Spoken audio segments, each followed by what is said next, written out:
Bacaan dari kitab Yesaya. Tuhan melanjutkan firman-Nya kepada Ahaz, katanya, "Mintalah suatu pertanda dari Tuhan, Allahmu. Biarlah itu sesuatu dari dunia orang mati yang paling bawah, atau sesuatu dari tempat tertinggi yang di atas." Tetapi Ahaz menjawab, "Aku tidak mau meminta, aku tidak mau mencobai Tuhan." Lalu berkatalah Nabi Yesaya, "Baiklah, dengarkan, hai keluarga Daud. Belum cukupkah kamu melelahkan orang, sehingga kamu melelahkan Allahku juga? Sebab itu Tuhan sendirilah yang akan memberikan kepadamu suatu pertanda. Sesungguhnya, seorang perempuan muda mengandung dan akan melahirkan seorang anak laki-laki, dan ia akan menamakan dia Immanuel." Demikianlah sabda Tuhan. Mazmur tanggapan. Tuhan akan datang, dialah Raja kemuliaan. Tuhanlah yang empunya bumi serta segala isinya, dan dunia serta yang diam di dalamnya. Sebab dialah yang mendasarkannya di atas lautan, dan menegakkannya di atas sungai-sungai. Tuhan akan datang, dialah Raja kemuliaan. Siapakah yang boleh naik ke atas gunung Tuhan? Siapakah yang boleh berdiri di tempatnya yang kudus? Orang yang bersih tangannya dan murni hatinya, yang tidak menyerahkan dirinya kepada penipuan. Tuhan akan datang, dialah Raja kemuliaan. Dialah yang akan menerima berkat dari Tuhan, dan keadilan dari Allah yang menyelamatkan dia. Itulah angkatan orang-orang yang menanyakan dia, yang mencari wajah-Mu, ya Allah Yakub.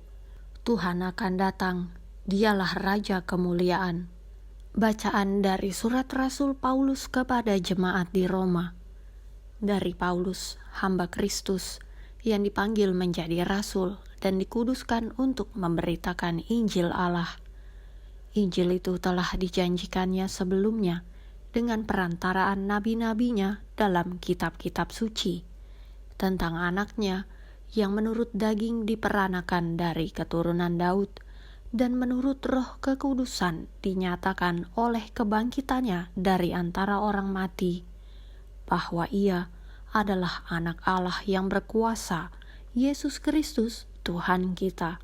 Dengan perantaraannya, kami menerima kasih karunia dan jabatan rasul untuk menuntun semua bangsa, supaya mereka percaya dan taat kepada namanya. Kamu juga termasuk di antara mereka, kamu yang telah dipanggil menjadi milik Kristus. Kepada kamu sekalian yang tinggal di Roma, yang dikasihi Allah, yang dipanggil dan dijadikan orang-orang kudus, kasih karunia menyertai kamu dan damai sejahtera dari Allah Bapa kita dan dari Tuhan Yesus Kristus. Demikianlah sabda Tuhan. Bacaan Injil menurut Santo Matius. Kelahiran Yesus Kristus adalah seperti berikut. Pada waktu Maria, ibunya, bertunangan dengan Yusuf, ternyata ia mengandung dari Roh Kudus, sebelum mereka hidup sebagai suami istri. Karena Yusuf suaminya, seorang yang tulus hati dan tidak mau mencemarkan nama istrinya di muka umum, ia bermaksud menceraikannya dengan diam-diam. Tetapi ketika ia mempertimbangkan maksud itu, malaikat Tuhan nampak kepadanya dalam mimpi dan berkata, "Yusuf, anak Daud, janganlah engkau takut mengambil Maria sebagai istrimu, sebab anak yang di dalam kandungannya adalah dari Roh Kudus. Ia akan melahirkan anak laki-laki, dan engkau akan menamakan dia Yesus, karena dialah yang akan menyelamatkan umatnya dari dosa mereka." Hal itu terjadi supaya genaplah yang difirmankan Tuhan oleh Nabi. "Sesungguhnya anak darah itu akan mengandung dan melahirkan seorang anak laki-laki, dan mereka akan menamakan dia Immanuel, yang berarti Allah menyertai kita." Sesudah bangun dari tidurnya, Yusuf berbuat seperti yang diperintahkan malaikat Tuhan itu kepadanya. Ia mengambil Maria sebagai istrinya, Demikianlah Injil Tuhan.